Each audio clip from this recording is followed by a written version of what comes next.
Operation festival, ये था नाम उस आतंकी साजिश का जिसके निशाने पर था भारत और उसकी नामचीन हस्तियां। और इस जहरीले ऑपरेशन से सीधा नाता है डी कंपनी का, वो डी कंपनी जिसका एक ही एजेंडा है, भारत को नुकसान पहुंचाना। दाऊद इब्राहिम का छोटा भाई अनीस इब्राहिम सीधे इस आतंकी साजिश से जुड़ा था।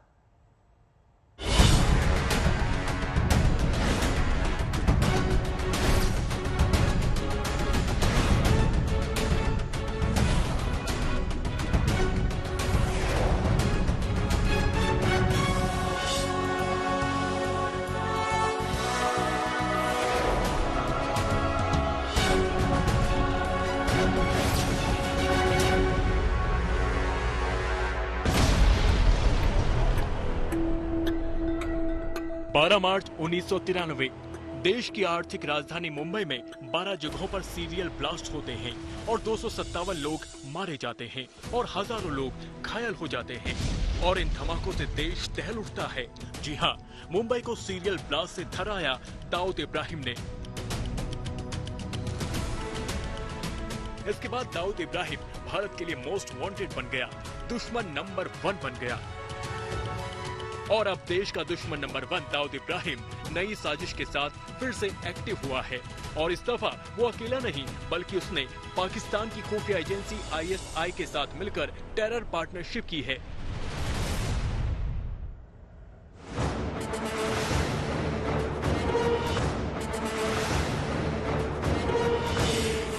यानी भारत को आतंक से दहलाने की पार्टनरशिप, और इसके लिए बनाया गया एक बेहद घातक प्लान।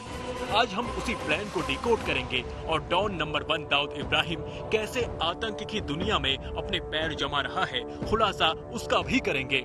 सबसे पहले आपको डी कंपनी की टेरर टीम से मिलवाते हैं।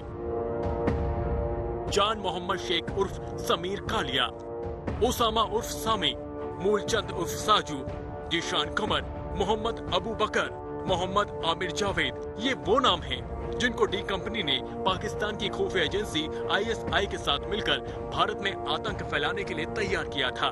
इन आतंकियों के पास से RDX आधारित IED, ग्रेनेड, पिस्टल, कारतूस बरामद किए गए हैं। दाऊद इब्राहिम और ISI ने मिलकर भारत को दहलाने के लिए 2 टीम बनाई थी और इस मिशन का नाम दिया गया था ऑपरेशन फेस्टिवल। इसके तहत आतंकियों को 2 गुटों में बांटा गया था, एक हमलावर गुट जबकि दूसरा सुविधा जुटाने वाला। हमलावर गुट में शामिल आतंकियों की जिम्मेदारी ग्रीन सिग्नल मिलते ही हमले को अंजाम देना था, जबकि उससे पहले की सारी जिम्मेदारी दूसरे ग्रुप की थी।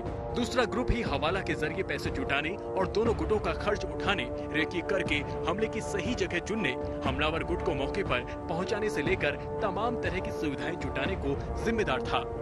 देखिए, जो चुनौतियां हैं वो लगातार हम स्वीकार कर रहे हैं और इसके पहले भी हम लोगों ने मॉड्यूल बस्ट किए हैं और आगे भी हम उस चुनौती को स्वीकार करते हुए उससे हम उस पर सफलता पाएंगे तथा ये सुनिश्चित कराएंगे कि यहाँ किसी तरह की कोई गड़बड़ी न होने पाए। अब सवाल ये कि आतंक के लिए दाऊद इब्राहिम और पाकिस्तान की टेरर पार्टनरशिप क्यों और कैसे हुई। बेहद खुफिया सूत्रों की माने तो डी कंपनी पर ISI की तरफ से भारी दबाव था। जानकारी के मुताबिक ISI ने डी कंपनी को नॉन परफॉर्मिंग एसेट यानी नकारा मानना शुरू कर दिया है। सूत्रों के मुताबिक ऐसे में दाऊद इब्राहिम के खासम खास छोटा शकील और दाऊद के भाई अनीस इब्राहिम को ISI ने कुछ करने का आदेश दिया था। इसी के बाद अनीस इब्राहिम ने आतंक की नई टीम के लिए भर्ती शुरू कर दी। सूत्र ये भी बताते हैं कि डी कंपनी ने अपनी प्रतिष्ठा को बचाने के लिए अनीस को आतंकियों की भर्ती का काम दिया और आइडिया था 26/11 जैसे एक और आतंकी हमले को अंजाम देना, और ये ऑपरेशन बेहद गोपनीय था। आपको पता ही होगा, जान मोहम्मद अली मोहम्मद शेख, जान मोहम्मद अली मोहम्मद शेख, ये आदमी धारावी में रहता था। मैं बताना चाहूँगा कि इसका काफ़ी पुराना एक रिकॉर्ड है पाकिस्तान में डी कंपनी के साथ इसके संबंध होने का। लगभग 20 साल पुराना रिकॉर्ड है। हमारी नज़र में ये आदमी था। जानकारी के मुताबिक अनीश इब्राहिम दहशत फैलाने के लिए इन 6 आतंकियों को हर तरह से मदद कर रहा था।